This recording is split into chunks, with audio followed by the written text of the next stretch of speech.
Let's turn Siberia into a penal, shackled Soviet socialist Siberia.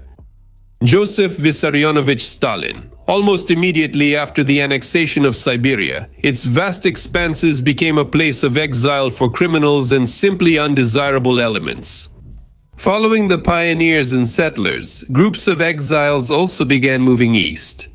Over several centuries, the Siberian lands became a true land of prisoners, and the Siberian route, which stretched from Moscow all the way to Irkutsk, was popularly called the Shackled Road. The February Revolution put an end to political exile, and it seemed that this shameful page of history was forever left far in the past. However, that was not the case. The Bolsheviks, who seized power in 1917, not only brought back political exile, but also made it much more widespread and brutal. In this episode, we will talk about who was exiled to Siberia under the USSR and for what reasons. How Soviet exile differed from Tsarist exile, what conditions the exiles lived in, and of course, you will learn about the most famous exiles of the Soviet era. My name is Semyon, and I declare the How They Lived section open. Let's begin.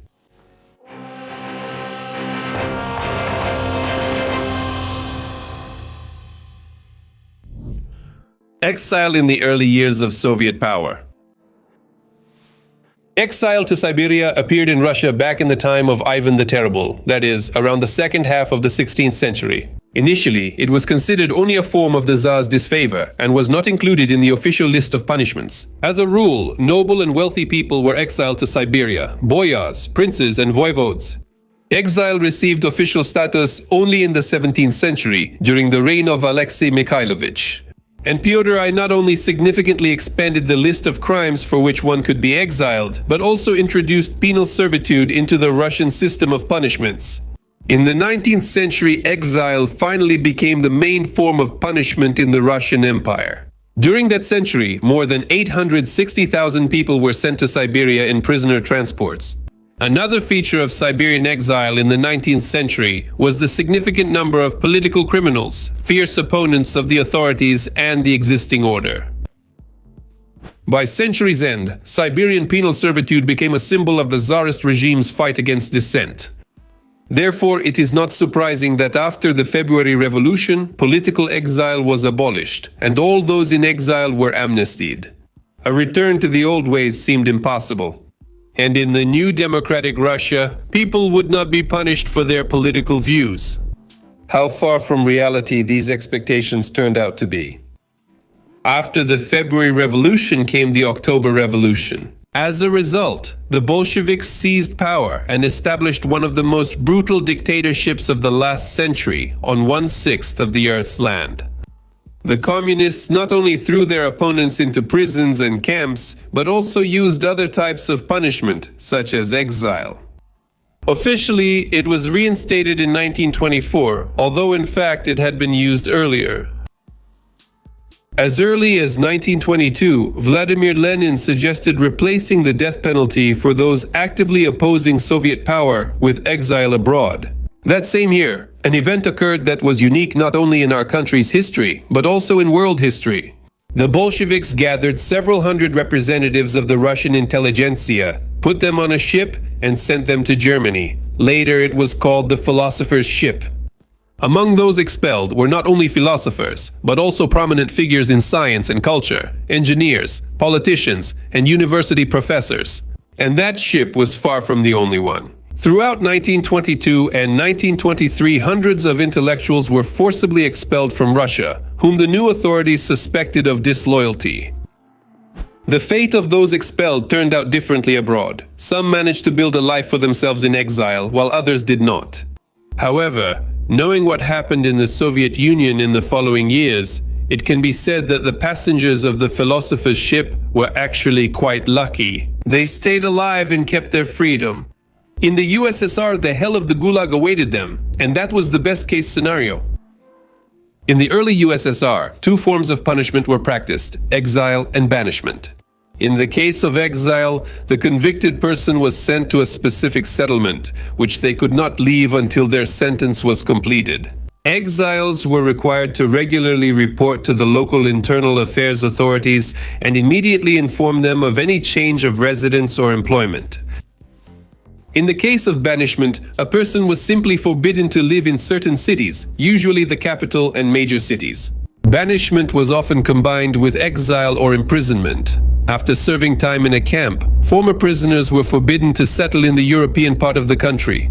In the 1920s, banishment and exile were widely used against political opponents of the regime, former Tsarist officials and officers, Mensheviks, and socialist revolutionaries. Then Trotskyists began to be exiled. These measures were often applied without a court decision. Leon Trotsky himself, by the way, was sent into exile and then expelled from the country altogether. As a rule, exiles and deportees were given the status of disenfranchised persons, which significantly limited their civil rights.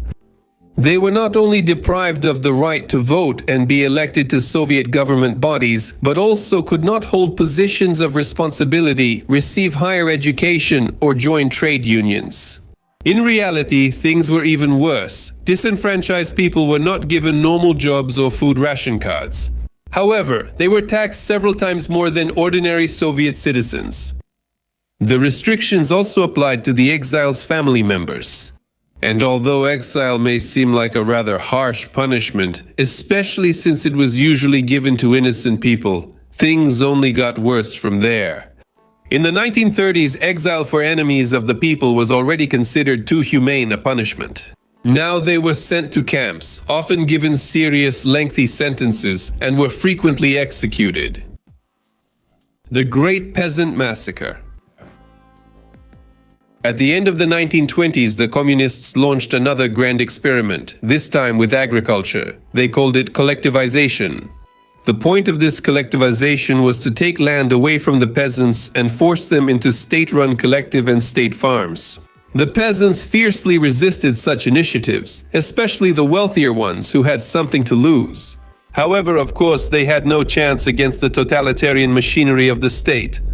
At the beginning of 1930, the authorities launched a large-scale dekulakization campaign, which was essentially a campaign of terror directed against the wealthy peasantry. The kulaks were arrested along with their families. Some of them were immediately sent to camps, but most were exiled or, as it was called at the time, sent to special settlements. Initially, the local OGPU authorities were given a quota of 60,000 arrests and 400,000 exiles, but this was exceeded many times over. In total, over the course of the 1930s, more than 2.9 million peasants were sent to settlements, with the majority of them in 1930-31. By 1932, out of the total number of exiles, 486,000 people were unaccounted for, having either escaped or died. According to a secret report prepared in 1934, about 90,000 kulaks died on the way. Another 300,000 died from malnutrition and disease in exile. Half of the victims died in 1933 when mass famine broke out in the USSR due to collectivization. Such a huge number of victims should not be surprising, because the conditions the exiles found themselves in were extremely harsh. They were sent to populated or sparsely populated regions of the country, to Siberia, to the northern Krai, to Yakutia. Often, groups were dropped off right in the forest without food, tools, or warm clothing. The exiles could only dream of medical assistance. People knew nothing about life in the taiga or in the harsh conditions of the far north. There were cases of poisoning from local plants or mushrooms. Thousands of exiles died right on the way. This was especially true for the first waves of deportation, when the system was not yet organized and there was confusion and chaos everywhere. Those arrested were brought by trainloads to transit points, somewhere in the Urals or in Siberia. They were settled in hastily built barracks, where they waited for assignment for a month and a half to 2 months. It was especially hard for the peasants who were sent into exile in the winter. A vivid example of how the peasants lived, or rather survived in exile in Siberia, was the Naizenskaya tragedy, or the Naizensky incident, as it was called in secret Soviet documents. In the summer of 1933, 6,100 exiled peasants from among the dispossessed were put ashore on the deserted Naizena island in the middle of the Ob River, without food, utensils, or any tools. Just imagine thousands of people weakened by the journey, stranded on a deserted patch of land in the middle of the endless taiga. As expected, hunger soon began on the island. Cases of cannibalism appeared, and after 13 weeks out of more than 6,000 prisoners, only 2,200 people remained alive. Naizenskaya became a real island of death. And the case of Naizenskaya is not unique. In Siberia and in the north, mass graves of exiled peasants are regularly found. Stalin's resettlement of peoples. In the early Soviet Union, people were exiled not only based on social status, but also on nationality. Again, we are not talking about thousands, but about millions of innocent victims. Stalin exiled entire peoples. It all started with the Cossacks, who began to be evicted from their settled lands after the end of the Civil War. The first to suffer were the Terek Cossacks, who were exiled from their homeland to the Donbass and to the Turkestan region. Their lands were given to the Ingush, Chechens, and Ossetians, and the settlements were renamed. In the mid-1930s, thousands of Lithuanians, Latvians, Estonians, and Germans were expelled from Leningrad. In 1935, the local population was forcibly resettled from the border areas near Finland, but that was just a warm-up. A test of strength before the real big job. The first truly large-scale deportation of peoples in the USSR was the deportation of Poles from the western regions of the country. In 1936, nearly 400,000 citizens of Polish nationality were sent to northern Kazakhstan and Siberia, of whom 52% were women and 12% were children. According to Polish researchers, more than 1 million Poles were sent to the east. Moreover, the conditions were such that about 10% of the total number of deportees died either on the way or during the first year at their destination. In 1937, 170,000 Koreans who were unfortunate enough to be on Soviet territory were deported from the Far East. The deportation was justified by the fact that the Japanese had already occupied Korea by that time, which meant that Soviet Koreans could theoretically become enemy agents.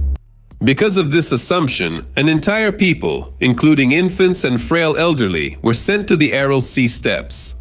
However, all these deportations were only the initial stage of the tragedy. The main deportations took place during World War II. Already on August 28, 1941, a government decree was issued on the deportation of more than 400,000 Soviet Germans to Siberia, Kazakhstan, and the far north. Their fate turned out to be especially harsh. Soviet Germans were not just singled out, they were sent to settlements, and labor units were formed from them, which were assigned to the hardest work. In essence, it was forced labor, just like in the 18th or 19th century. Thousands of exiles could not endure such hardships. The Germans also suffered from the biased attitude of the local residents, even though they had nothing to do with Hitler or the Nazis. Those who managed to survive the war and return home were deported again in 1948. After liberation from German occupation, the Karachais, Kalmyks, Ingush, Chechens, Crimean Tatars, and dozens of other peoples were deported. In total, during the war and immediately after it ended, 61 peoples or national groups were subjected to deportation. Soviet propaganda accused all of them of treason and collaboration with the Nazis. But modern historians see other motives for these mass deportations. In some places, these were geopolitical considerations. In others, complicated relations with the state authorities in the pre-war years, and elsewhere, it was simply Stalin's whim or the ethnic prejudices of the Soviet nomenclatura. Many deportations resembled real military operations. Tens of thousands of NKVD soldiers with military equipment were involved in them. In Crimea and the Caucasus, soldiers would surround villages and then begin clearing them out. The deportees were given from a few minutes to a day to pack, only being allowed to take the bare minimum of belongings. Then the terrified people were herded into cattle cars and sent east. The journey to the settlement was especially difficult. People were transported in terrible cramped conditions, without proper food or any chance to wash. There was no medical assistance at all. Not everyone made it to their destination under such conditions. The death rate was especially high among the elderly and children. The dead were buried right next to the railroad tracks, and sometimes bodies were simply thrown out during the journey. Sometimes between 20 and 30% of the special settlers died along the way. Life was hard for the deportees even in exile itself. The deportees were sent to the harshest places: Krasnoyarsk Krai, Surgut, Novosibirsk Oblast, and the far north. They lived in barracks and hastily dug dugouts. The exiles could only count on the hardest work, on construction sites, logging, in ore mines and coal mines. The local population often greeted the exiles with hostility because they considered them traitors and collaborators with the Nazis. Comrades Samovars. After the war, Soviet disabled veterans who had given their arms and legs for their homeland were sent to remote corners of the country so that their appearance would not spoil Stalin's triumph and would not remind people of the terrible price of victory. They were exiled despite being guilty of nothing, without trial or investigation. It is said that this was a personal order from the leader. Not all disabled veterans were exiled, only those abandoned by their families. Still, tens or even hundreds of thousands nationwide faced this. The operation to evict them was carried out with lightning speed. According to contemporaries' recollections, the destitute war invalids, covered in orders and medals, disappeared from Soviet markets and train stations in almost a single day. By the way, this topic is still closed. We don't know the exact number of disabled people who were deported or what happened to them afterwards. It is known that they were settled on the territory of former monasteries. The regime in such institutions was hardly different from that of a prison. Those in the most difficult situation were the so-called samovars, disabled people without arms and legs. The most well-known residential institution for war invalids was located on Valam Island. There was a large ward for the samovars there.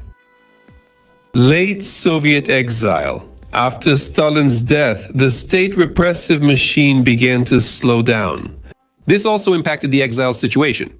Already in 1956, exile was abolished for many peoples, including Poles, Ingush, Kalmyks, Chechens, and Crimean Tatars.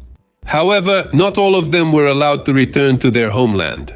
In the 1960s and 1970s, exile was used only in exceptional cases, usually against people who were called dissidents. The most famous exile of the late Soviet Union was, of course, academician Andrei Sakharov, who was sent to Gorky. He returned to Moscow only after the beginning of Perestroika. Another well-known Soviet exile was the poet Yosif Brodsky. For his anti-Soviet views, he was first sent to the Arkhangelsk region and then expelled from the country altogether. He was simply given a choice, either prison or emigration. This kind of scheme was actually used quite often. Solzhenitsyn, Aksyonov, Voinovich, and many others were expelled from the country. Overall, exile in the late Soviet Union was mild and could not be compared at all to the deportations of the 1930s and 1940s. A few words in conclusion. Exiles and deportations are undoubtedly among the most tragic chapters in Soviet history. According to modern historians, more than 6 million people were subjected to forced deportation in the USSR. This number may be even higher. Stalinist exile was much harsher than Tsarist exile. Soviet special settlers did not hire servants for themselves, as Lenin did in Shushenskoye. But the worst part was that absolutely innocent people were subjected to exile, and it's terrifying to imagine how many human lives were destroyed by the steamroller of Stalin's repressions. Well, that's all from me. See you in the next episode. Bye!